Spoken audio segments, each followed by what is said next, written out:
नमस्कार दोस्तों। वो कहते हैं ना, जीवन में अगर कामयाब हो जाओ तो एक बात का ध्यान रखना, पाँव बेशक फिसल जाए लेकिन जबान नहीं फिसलनी चाहिए। नमस्कार प्यारे बच्चों, एक बार फिर से आपका हार्दिक स्वागत है आपके अपने YouTube channel GK by Pradeep sir पे। आज का सेशन बड़ा ही इंटरेस्टिंग और मजेदार रहने वाला है। इसकी PDF GK by Pradeep sir के ऑफिशियल टेलीग्राम से ज्वाइन कर लेना। और जीके बाय प्रदीप सर के ऑफिशियल टेलीग्राम का लिंक डिस्क्रिप्शन में, वहां पर एक कंप्यूटर की पीडीएफ डालूंगा जिसमें आज तक के सारे क्वेश्चन आए हुए हैं। वो आगामी एग्जाम के लिए आपके लिए रामबाण होने वाली है। और जितना भी फ्री मटेरियल है प्यारे बच्चों, वहां से आप डाउनलोड कर सकते हो। तो आज के सेशन की शुरुआत करते हैं। अवंती नरेश चंड प्रघ्योत किसका समकालीन था? अवंती प्यारे बच्चों क्या होता था? अवंती है ना, ये क्या होता था? एक महाजनपद होता था। क्या होता था? अवंती क्या होता था? एक महाजनपद होता था। और इस पहले वैसे तो संपूर्ण भारत महाजनपदों में ही डिवाइड था 16 में। तो अवंती है ना, ये भी एक महाजनपद होता था। इसकी कैपिटल कौन सी होती थी? उज्जैनी होती थी। कौन सी होती थी? उज्जैनी इसकी कैपिटल होती थी। अवंती के एक राजा होते थे प्रघ्योत, उनको पांडु रोग हो गया था। कौन सा रोग हो गया? पांडु रोग। तब कहते हैं प्यारे बच्चों, हर्यक वंश का एक शासक होता था बिंबिसार। ठीक है, क्या होता था? बिंबिसार। उसने अपना राजवेद क्या भेजा था? जीवक को भेजा था। तो प्यारे बच्चों, वो पांडु रोग महात्मा बुद्ध को भी हुआ था। किसको हुआ था? महात्मा बुद्ध को भी पांडु रोग हो गया था। तब इन्होंने जीवक को भेजा था। तो अवंती नरेश चंड प्रघ्योत किसका समकालीन था? तो ये महात्मा बुद्ध का समकालीन था। और ये महात्मा बुद्ध ऑप्शन में ना आए ना, तो ये हर्यक वंश के संस्थापक बिंबिसार का समकालीन था। तो बिंबिसार, और ये भी किसका? बिंबिसार के मतलब टाइम में कौन थे? महात्मा बुद्ध। और बिंबिसार भी किस धर्म को मानता था? बौद्ध धर्म को मानने वाला क्या होता था? शासक होता था।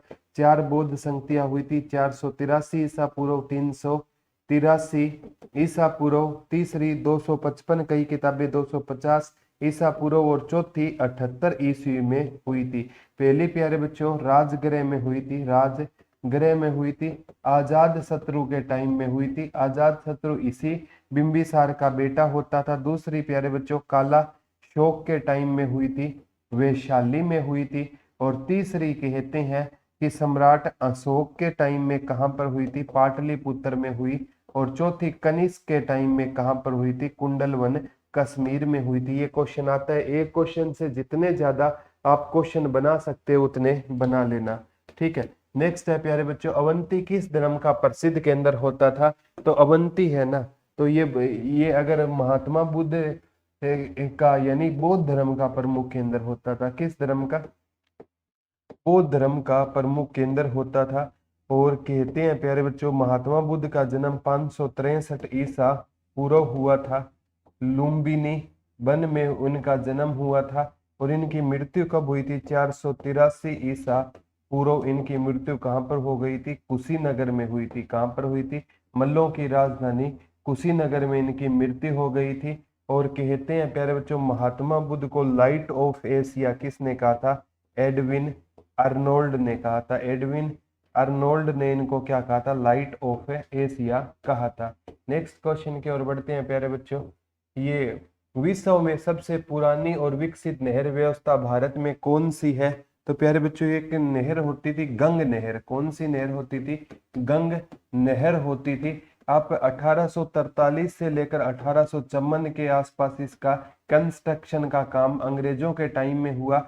लेकिन कहते हैं 1984 में ना इसका नाम बदलकर इंदिरा गांधी नहर कर दिया गया। कौन सी नहर कर दिया गया?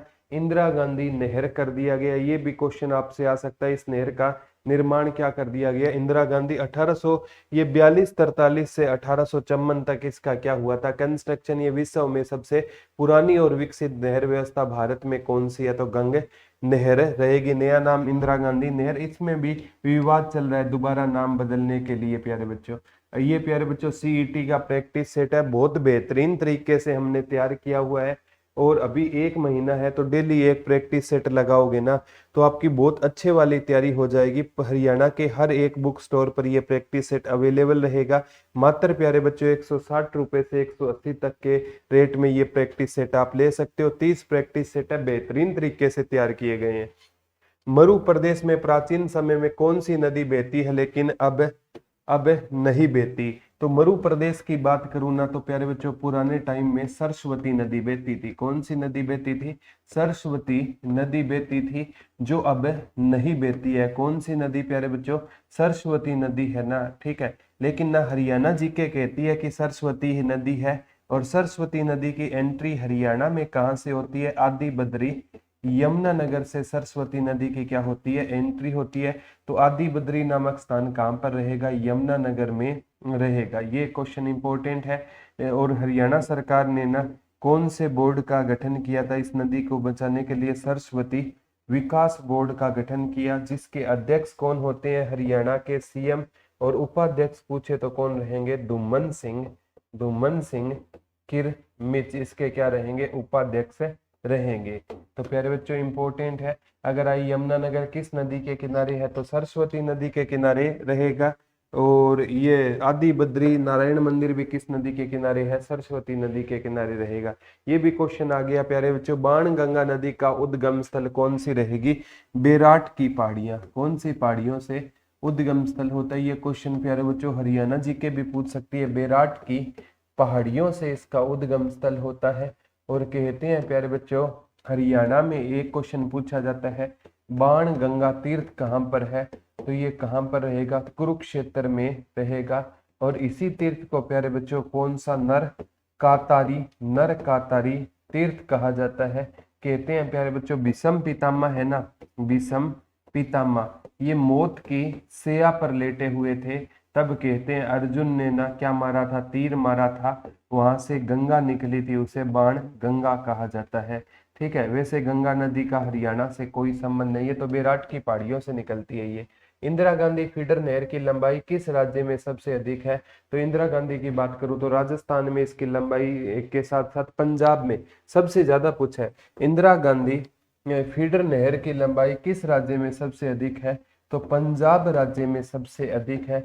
और ये भी क्वेश्चन आ सकता है, पहली बार जो राष्ट्रपति शासन था ना वो भारत में किस राज्य पर लगा था? तो पहली बार जो राष्ट्रपति शासन था ना वो भारत में किस राज्य पर लगा था? पंजाब में लगा था। ये भी क्वेश्चन आ सकता है। नेक्स्ट प्यारे बच्चों इंदिरा गांधी नहर किस नदी के संगम से निकाली जाती है? तो इंदिरा गांधी नहर की बात पूछ रहा है, ब्यास सतलज के संगम से निकाली जाती है। किसके प्यारे बच्चों? ब्यास सतलुज के संगम से, सतलज या सतलुज के संगम से निकाली जाती है। ब्यास नदी को पुराने टाइम में विपाशा के नाम से भी जाना जाता था। सतलुज नदी को ऋग्वैदिक काल में सतुद्री नदी के नाम से जाना जाता था। और एक नदी थी पुरुषणी जो हमारी रावी नदी है उसको पुराने टाइम में पुरुषणी कहा जाता था। ठीक है। ये क्वेश्चन नदियों से क्वेश्चन प्यारे बच्चों आगामी एग्जाम में वो आएंगे। ये मतलब ऋग्वेद में गंगा नदी का कितनी बार वर्णन है? 1 बार। और ऋग्वेद में यमुना नदी का कितनी बार वर्णन रहेगा? ऋग्वेद में यमुना नदी का 3 बार वर्णन रहेगा। नेक्स्ट क्वेश्चन की ओर बढ़ते हैं। भारत में शुद्ध सिंचित क्षेत्र में राजस्थान का कितना हिस्सा है? तो भारत के शुद्ध सिंचित क्षेत्र में राजस्थान का 7.7% हिस्सा रहेगा। भारत के शुद्ध सिंचित क्षेत्र में राजस्थान का हिस्सा कम है, कितना रहेगा? मात्र 7.5% हिस्सा किसका रहेगा? राजस्थान का रहेगा। नेक्स्ट क्वेश्चन प्यारे बच्चों बढ़ते हैं आगे। भारत में पाए जाने वाले कुल ऊंटों की संख्या का 50% किस नस्ल के होते हैं? और ऊंटों को प्यारे बच्चों ये रेगिस्तान का जहाज कहा जाता है। क्या कहा जाता है? रेगिस्तान का जहाज किसे कहा जाता है? तो ऊंट को रेगिस्तान का क्या कहा जाता है प्यारे बच्चों? जहाज कहा जाता है। और 50% नस्ल किस ऊंटों की पाई जाती है? तो बीकानेर ऊंटों की नस्ल है ना, ये ऊंट का भी नाम क्या रहेगा? बीकानेर। तो बीकानेर ऊंट की 50% नस्ल पाई जाती है। प्यारे बच्चों इनका सॉरी बच्चों, इनका ये जो कुबड़ वाला स्थान होता है ना इसमें कहते हैं वसा स्टोर होती है, जिसके कारण ना ये लंबे टाइम तक है ना कहते हैं बिना पानी के भी जीवित रह सकते हैं। और राजस्थान में पानी की प्यारे बच्चों आप देखते हो वैसे ही कमी पाई जाती है। अभी प्यारे बच्चों HSC CET का अगर मैं बात करूँ ना, रिकॉर्डेड कोर्स लेना चाहते हो तो मात्र 399 रुपये में, और लाइव बैच लेना चाहते हो क्रैश कोर्स का 499 रुपये में ले सकते हो। इस 499 में ये 399 वाला आपको क्या मिलेगा, फ्री मिलेगा। तो 74 978 40047 में एक महीने में आप अपनी तैयारी बेहतर कर सकते हो। 22 टीचरों की टीम रहेगी, हर सब्जेक्ट के 2 अलग टीचर मिलेंगे आपको। चिल्का झील भारत के किस राज्य में है, तो चिल्का प्यारे बच्चों उड़ीसा में रहेगी, और ये खारे पानी की क्या रहेगी, झील रहेगी। मीठे पानी की पूछे तो कौन सी हो जाएगी, बी बुल्लर। और विश्व की सबसे गहरी झील पूछे तो वेकाल, विश्व की सबसे ऊंची झील पूछे तो टीटीकाका, खारी पूछे तो कैस्पियन, और मीठी पूछे तो लेक सुपीरियर हो जाएगी। भारत का वह बंदरगाह कौन सा है जो जापान को कच्चा लोहा निर्यात करता है, तो जापान, जापान, ठीक है। तो जापान है ना प्यारे बच्चों, ये बहुत इंपॉर्टेंट रहेगा। कहते हैं जापान है ना, एक जर्मनी है और एक इटली है, ये दूसरे विश्व युद्ध में तीनों एक तरफ से लड़े थे। तो इनको कहते हैं कभी भी वीटो पावर नहीं मिल सकती। मिल तो भारत को भी नहीं सकती, वो अलग बात है, फीलिंग ले लो चाहे, ठीक है। जर्मनी जापान इटली को नहीं मिलेगी, क्योंकि जिन 5 है वो अपनी ताकत कम थोड़ी होने देंगे। तो ये पारादीप, कौन सा बंदरगाह था प्यारे बच्चों, पारादीप, ठीक है। तो भारत का वह बंदरगाह कौन सा है जो जापान को कच्चा लोहा निर्यात करता है, तो कौन सा रहेगा, पारादीप बंदरगाह रहेगा। डॉक्टर बाबा साहब अंबेडकर अंतरराष्ट्रीय हवाई अड्डा कहाँ पर है, तो डॉक्टर बाबा साहब अंबेडकर अंतरराष्ट्रीय हवाई अड्डा है ना, ये नागपुर में हो जाएगा। कहाँ पर हो जाएगा, नागपुर में हो जाएगा, बहुत इंपॉर्टेंट है। कहाँ पर हो जाएगा, नागपुर में हो जाएगा।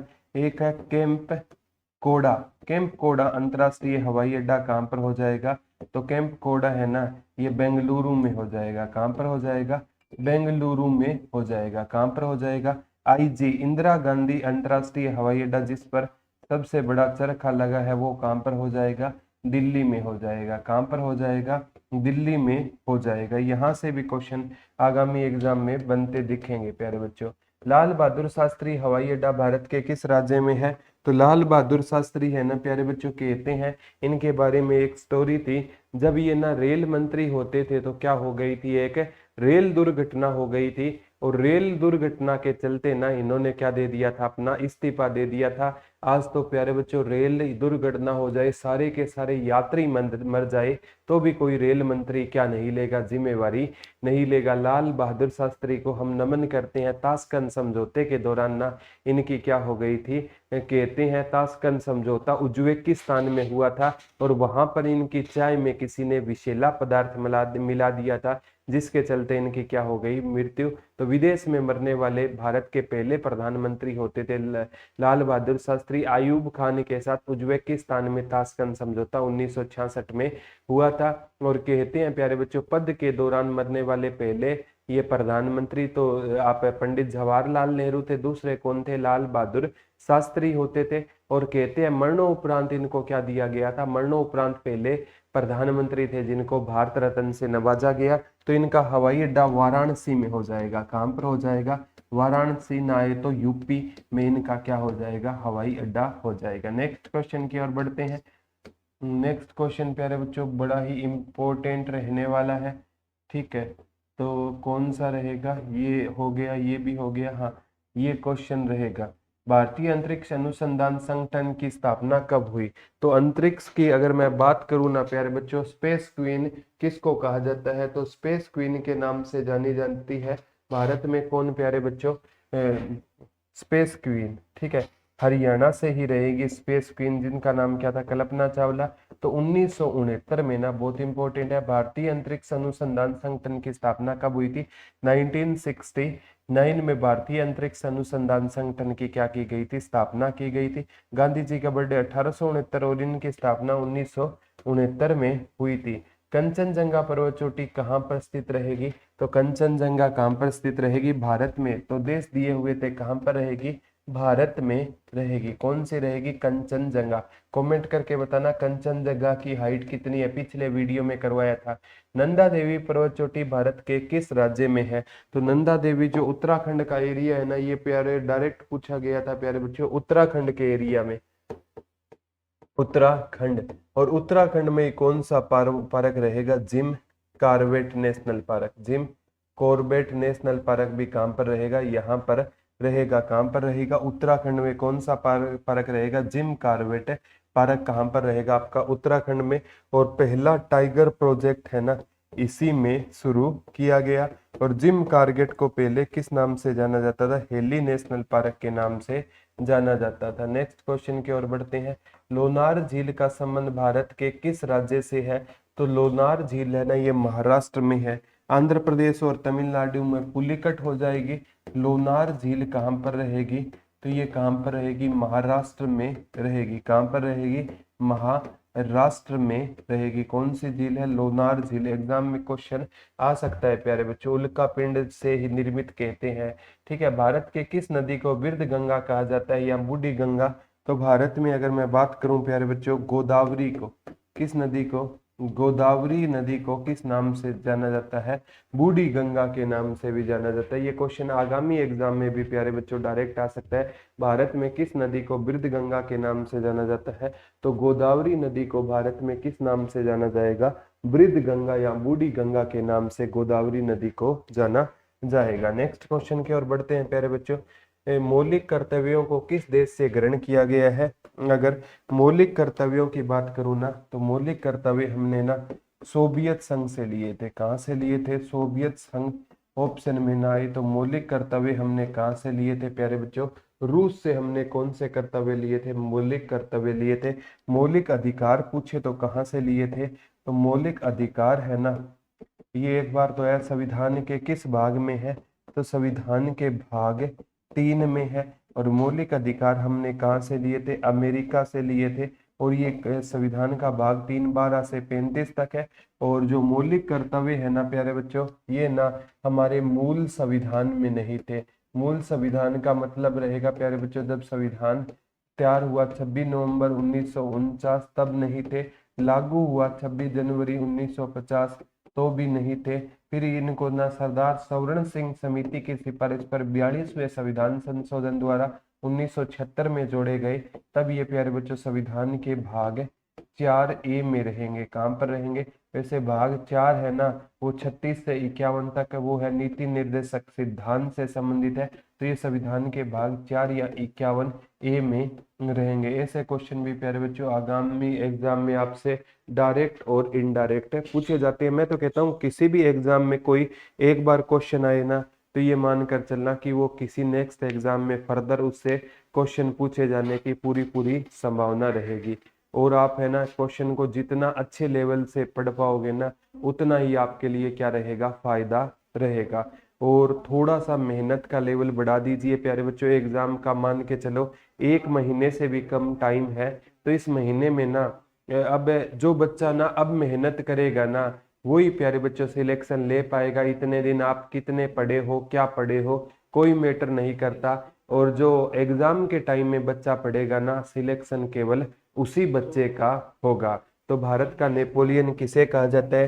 रियल में मैं बताता हूँ प्यारे बच्चों, Napoleon Bonaparte. Napoleon Bonaparte, Napoleon Bonaparte ये कहाँ का राजा होता था? फ्रांस का राजा होता था।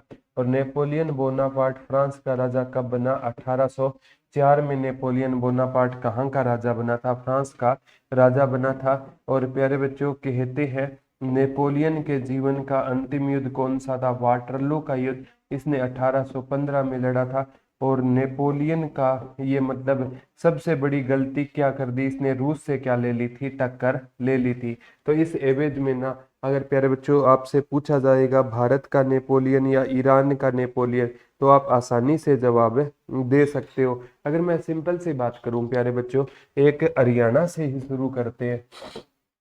हरियाणा का नेपोलियन, वैसे तो ये क्वेश्चन आज तक बना नहीं है, इन केस बना तो हरियाणा का नेपोलियन ना हेमचंद्र विक्रमादित्य हो जाएगा। कौन हो जाएगा?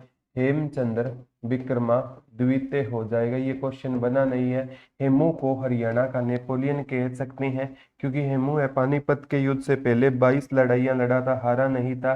भारत की अगर मैं बात करूँ ना तो ये इस क्वेश्चन का आंसर होगा समुद्रगुप्त, समुद्रगुप्त। और इन्हें भारत का नेपोलियन किसने कहा था? Vincent Smith. ये भी याद रख लेना, इन्हें विंसेंट स्मिथ ने भारत का क्या कहा था? नेपोलियन समुद्रगुप्त को कहा था।